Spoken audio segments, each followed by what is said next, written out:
Welcome, cinephiles, to another episode of Frame by Frame, a series dedicated to the craft of filmmaking. Today, we're going to celebrate the most tedious, laborious, and magical method of storytelling, stop-motion animation. The technique has experienced a renaissance in recent years thanks to the artisans at Laika Entertainment, the studio responsible for such movies as Coraline, The Box Trolls, and most recently, KUBO and the Two Strings. You've got my attention. I promise I won't even blink. I actually don't think I even can blink. Do I have eyelids? But when the team at Laika isn't making movies, they're making history, specifically with innovations that have made many animators rethink the traditional stop-motion process. Before we talk about the future of the technique, however, we should understand the framework of its past. And for stop-motion, that history begins in 1898 with Albert E. Smith and J. Stuart Blackton's film Humpty Dumpty's Circus.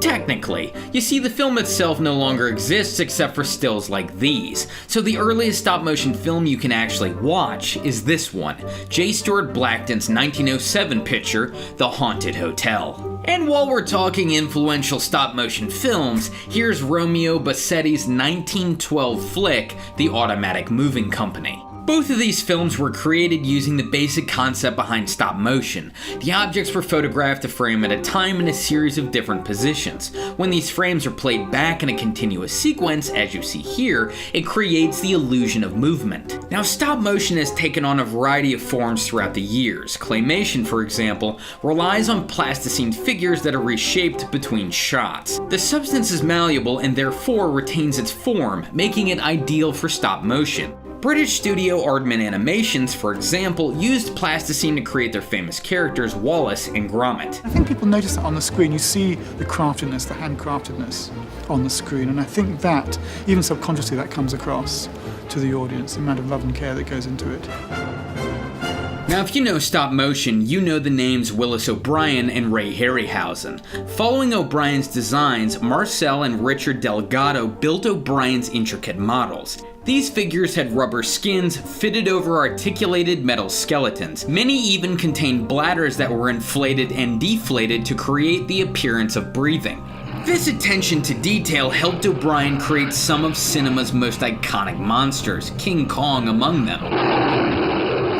And Harryhausen, O'Brien's protege, is the man behind Dynamation, a slick combination of stop motion and matte photography. Let's deconstruct how it worked using this slobber knocker from 20 Million Miles to Earth. See how the frame is broken up into three sections? You've got the arch here in the foreground, the models in the midground, and the city in the background. So the models you see here were on an animation stand. This stand sat between two glass panes. A camera was placed in front of the apparatus, a projector behind it. The projector played live-action footage Harryhausen had previously shot. Essentially everything you see on screen besides the models. Before he started filming though, Harryhausen painted out a section of the glass pane closest to the camera. This created a mat which kept this area of the frame from being exposed. Harryhausen then recorded the stop-motion work with the live-action backdrop playing behind it. Afterward, Harryhausen replaced the mat with an inverted mat. This was just another sheet of glass that had the whole frame blacked out, except for the area he'd painted out before. Harryhausen rewound the undeveloped film, queued up the projector, and rolled camera. This exposed the previously unexposed portion of the frame. Just think of it this way, Harryhausen exposed the footage twice, one layer, then another layer on top of that, which created the appearance of a three-dimensional image. Still confused? Well, I could explain it again, but hey look, a dinosaur.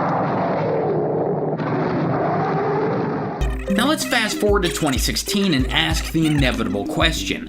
What's so special about Laika? Well, they haven't reinvented the wheel, but they've certainly added a few new spokes. Show off.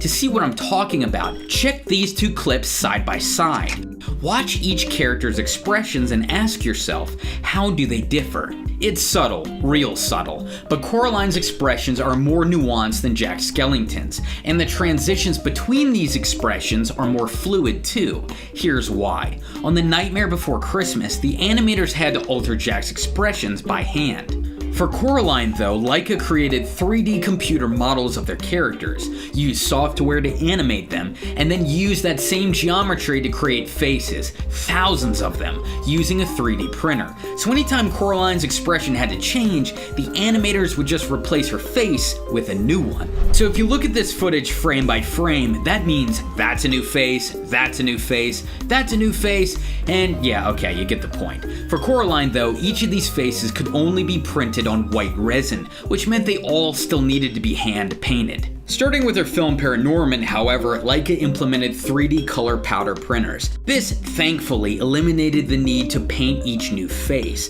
and if that wasn't enough of a leap, Laika partnered with Stratasys, the 3D printing company Laika worked with on Coraline, to improve their printer software. Now Laika has the capability to produce 3D prints that no one else in the world can. Awesome!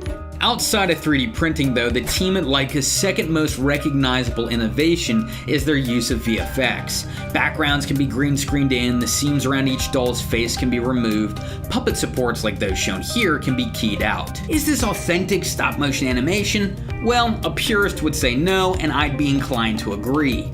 But even with this hybrid approach, it's clear that the team at Laika and their CEO Travis Knight are committed to craft.